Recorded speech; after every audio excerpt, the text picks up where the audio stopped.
Have you ever let a single comment ruin your entire day? Maybe you were having a peaceful morning, sipping your coffee, feeling good about life, until someone said something rude, sarcastic, or just plain careless.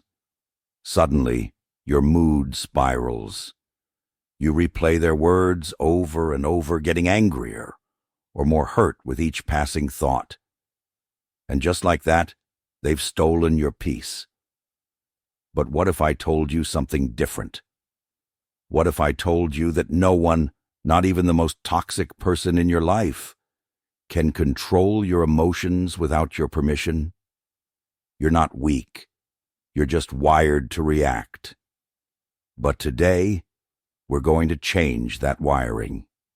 In this video, you'll learn 10 powerful lessons that will help you stop overreacting, take your power back, and stay emotionally unshaken, no matter what life throws at you. Lesson 1. Your reactions are a choice, not a reflex. It was a normal day. You were calm, focused, maybe even a little proud of how productive you'd been. Then someone threw a comment your way. Maybe they said you were lazy, unqualified, or just not good enough. And suddenly your mood flipped. That one sentence hijacked your entire day. Here's the truth. They didn't ruin your day.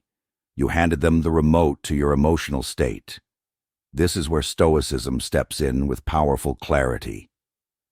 As Viktor Frankl echoed Stoic thought, between stimulus and response, there is a space. In that space is our power to choose our response. Criticism is the stimulus, but your reaction, that's not automatic. It's a decision. Most people don't realize this because they never practice the pause. Here's the tactic. Next time you feel triggered, stop, just for a few seconds. Identify the emotion.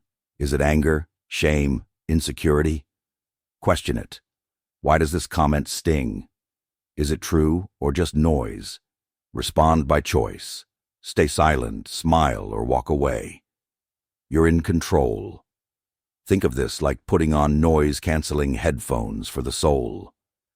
You're not pretending the noise isn't there. You're just choosing not to let it drown out your peace. In that small space between reaction and response, you reclaim your power, not just over your emotions, but over your entire life. Lesson 2. Stop expecting people to act like you. You bend over backward for someone. Maybe you stayed up late helping them, went out of your way to support them, or stood by them in their darkest hour. But when it's your turn, they disappear. No call, no concern, no effort, and it hurts. That pain, it doesn't come from their action. It comes from your expectation that they'd behave like you would, that if you showed up for them, they'd surely show up for you. But people don't live by your rules. They act from their values, not yours. We suffer because we expect us from them. This expectation quietly fuels disappointment, resentment, and burnout. You keep giving more, hoping someone will mirror your loyalty, empathy, or selflessness. But they don't. And the cycle continues, draining your peace. Here's the shift. Release the idea that others will respond how you would. Understand that everyone operates from their own life experiences, priorities, and emotional capacity. It's not personal. It's perspective. Remember this old wisdom. Expectations are the root of all suffering. Instead of staying stuck in frustration, try this simple tactic. Journal prompt. What was I expecting? Once you write it out, you'll often see that the pain wasn't their behavior. It was your invisible expectation. Now, detach. Let go of that mental contract they never signed. Then, choose your next move with clarity, not emotion. This is how you stop overextending for people who never asked for it, and start protecting your peace. Lesson 3. You don't need to be right to be at peace. A few months ago, I got into a heated debate with a close friend about politics. What started as a casual conversation quickly turned into a battle of opinions. Each of us dug our heels in, interrupting, defending, and raising our voices, desperate to prove the other wrong. The tension lingered long after the conversation ended, and I felt drained, not victorious. Later, I realized that my need to be right had nothing to do with truth. It came from my ego's fear of being seen as weak or uninformed. It wasn't about understanding. It was about winning. But at what cost? The truth is, peace and being right rarely live in the same room. The more we argue to win, the more we lose connection, compassion, and calm. I've since embraced the question, would you rather be right, or would you rather be at peace? And it has changed the way I communicate. Now, when I sense an argument brewing, I pause. I ask myself, is this really worth my energy? Most times, it's not. Instead of pushing back, I say, I understand your view. That simple shift creates space for peace, not pride. Listening doesn't mean agreement. It means maturity. Letting go of the need to win doesn't make you weak. It makes you wise. Try it the next time someone disagrees with you. Feel the difference when you choose calm over conflict. Your ego may stay quiet, but your heart will feel lighter. Lesson 4. Words don't define you, unless you let them. You're standing in front of your classmates, excitedly sharing your dream. Maybe it's to be an artist, a musician, a coder, or an astronaut. Suddenly someone laughs. That's never gonna happen, they sneer. A few others chuckle. You pretend to smile, but inside, something sinks. Why does it hurt so much? It's not just their words. It's the part of you that almost believes them. Their voice echoes something you've whispered to yourself in the dark. What if they're right? That's the real sting. Marcus Aurelius once said, "We care more about others' opinions than our own." But here's the truth. Words only have the power you give them. If someone throws mud and it sticks, it's because there's already something inside you waiting to absorb it. The tactic? Build a shield from within. Create an internal standard of who you are and who you're becoming. Define your value not by applause or insults, but by your purpose and your progress. When criticism comes, filter it. Ask, is this useful? Is this true? Or is this just noise? Not every opinion deserves a seat at your table, especially the ones that come from people who've never dared to dream themselves. So the next time someone mocks your passion, pause. Don't fight. Don't crumble. Smile. Because they're talking to a version of you that no longer exists, the one who needed their approval.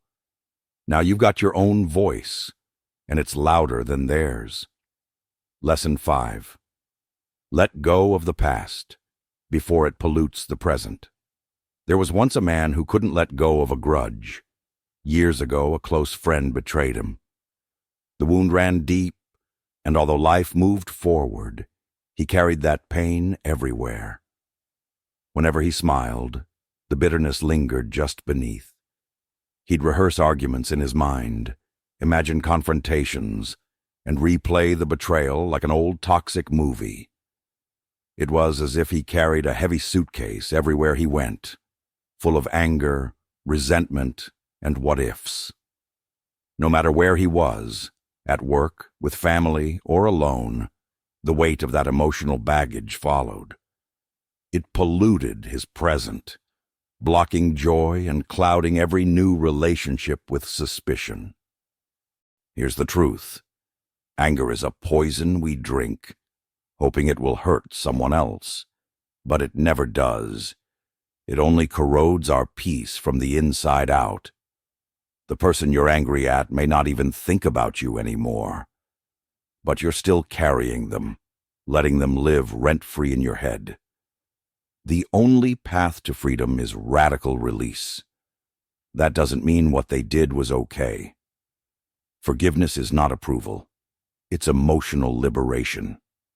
You're not letting them off the hook. You're letting yourself off the hook. So write it all out. Scream into a pillow.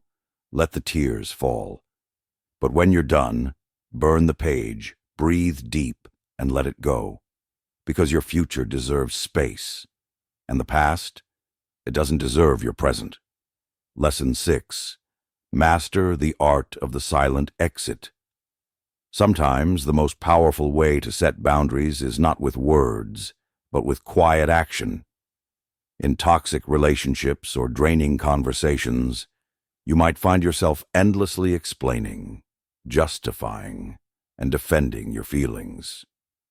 Yet this constant need to explain often feeds the cycle, giving energy to what no longer serves you. Here's the truth. Not every exit needs a speech. You don't owe anyone a detailed explanation for choosing peace over chaos. Silence can be a powerful boundary. It protects your energy and preserves your dignity. Imagine a situation where someone repeatedly disrespects your time or feelings. Instead of arguing or pleading, you simply detach, gradually disengaging from the conversation or situation. You disappear from the drama, not with noise or conflict, but with calm and certainty. Never waste your words on someone who deserves your silence. This quote reminds us that silence isn't weakness, it's strength. It's choosing peace over conflict and self-respect over chaos. Mastering the silent exit means embracing detachment, stepping away without hostility, without drama, and without apology. It's a graceful withdrawal, a quiet act of self-love that says, I value my peace more than the noise you create. In a world that constantly demands explanations, the silent exit is your secret weapon. Use it wisely. Lesson 7. Not every emotion deserves a reaction. Imagine scrolling through your feed and suddenly something enrages you. A comment, a post, or news that sparks instant anger. Your mind races, heart pounds, and before you know it, you're ready to respond, perhaps angrily or impulsively. Here's the truth. Reaction is energy. So, protect your peace fiercely. Your emotional energy is precious. Guard it wisely, because not everyone deserves a front row seat to your life. Lesson 10. Peace is a daily practice, not a destination. True emotional mastery isn't something you achieve once and then forget about. It's a continuous lifestyle choice, a commitment to returning to peace every single day, no matter what life throws at you. Even the most enlightened monks have bad days, moments when their calm falters. What sets them apart is their ability to come back to their practice over and over again. To cultivate this daily peace, create your own peace ritual. It could be journaling your thoughts and emotions each morning, a few minutes of meditation to center yourself, a mindful walk to reconnect with nature, or a simple gratitude practice to remind you of the good in your life.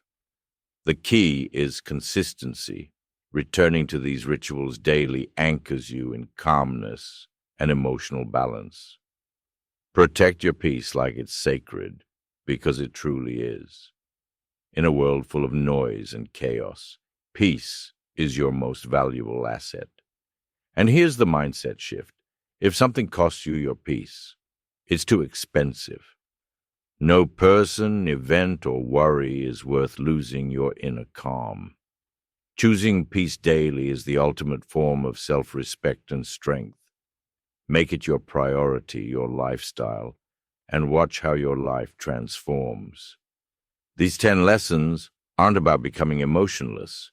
They're about reclaiming emotional power. It's not about suppressing feelings, but mastering them. Remember, You are not a slave to circumstances. You are the master of your inner world. No external chaos, whether it's traffic, criticism, or betrayal, should have the power to steal your peace.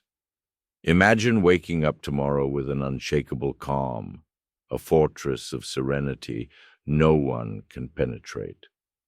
That peace isn't just a feeling, it's your superpower. It's the foundation from which you build your life, your decisions, your happiness.